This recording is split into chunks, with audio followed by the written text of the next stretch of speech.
Hey everyone, Patrick with Rooted In. I'm going to be working on getting these planters potted up here at the nursery, and I wanted to show you some combinations that are some of my favorites that are more permanent plantings. Of course, you can do annuals and pots. Annuals do really well in our containers because we can water them more frequently as they're needed. One of the biggest trends that's happening is doing succulent sedum type of planters, but they're not all hardy here to North Texas. So I've got some great hardy sedums and succulents that I'm going to be putting in this planter, which is a really nice sloped angled bowl, which I really like. And then on this one, I'm going to be using some perennials, plants that'll come back year after year, and using some of my favorite color combinations. So some of my favorite color combinations are the classics of the yellows, the pinks, and the purples. And with container gardening, we always look at, you've probably heard this before, thriller, filler, spiller. Plants that grow a little taller, then you have plants that grow a little lower as the filler, and then plants that also spill over. And this gives you a nice cascading look in your planters so that you have that look all season long. So of course, with all planters, we want to use a good, well-draining potting soil. Fill up that planter all the way up. And the one thing with planting new planters we don't have to do like we do in the landscape is we don't have to focus on proper spacing.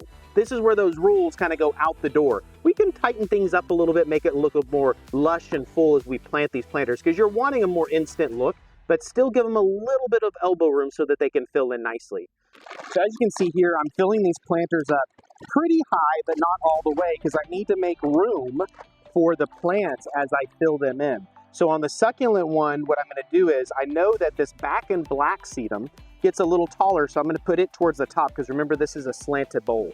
So I'm going to put him towards the top, and then I've got this frosted fire that gets about a medium. I'm going to kind of put him tucked to the side, as you see here. And then I've got all these great creeping sedums. This is one of my favorites called Angelina. It's a chartreuse color during the summertime, and in the wintertime, it gets that orange and red, which is a little bit of a stress on the plant, but these are very hardy. And I want all these guys to trail over. And then on my perennial pot, what I have here is one of these great new pink salvias. This is going to be my thriller. So this is going to be my tall guy. Then I've got one of the compact dwarf varieties of Russian sage called Blue Jean. So this one's going to be more of our filler because he gets a little bit bushier, whereas this one gets a little taller. I have my pop of yellow. You heard me say about I love my classic yellows, and this is a great coreopsis or tick seed.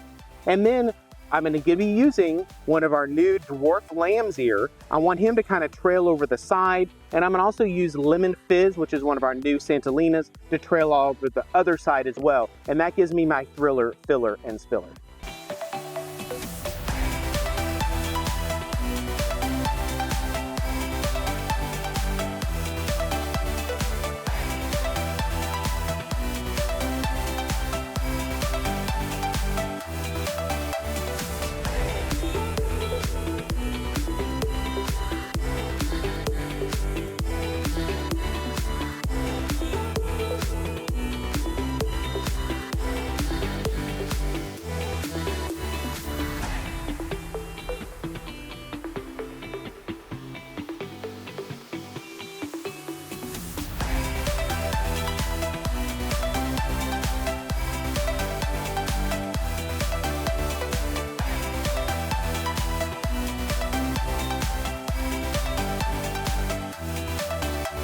Okay, so now you can see I've got these planters filled up, and I've left a little bit of elbow room for all of them to fill in nicely because we're hoping these are going to be more like permanent plantings instead of seasonal changeouts.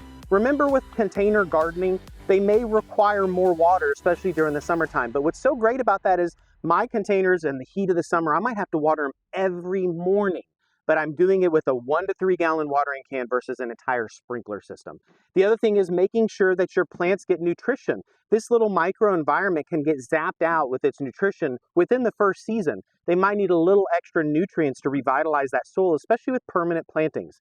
So giving your plants a good fertilizer spring and fall will ensure that they're healthy and happy in these containers moving forward. Now just sit back, let the plants fill in, and enjoy the blooms and the pollinators that come to these beautiful plants.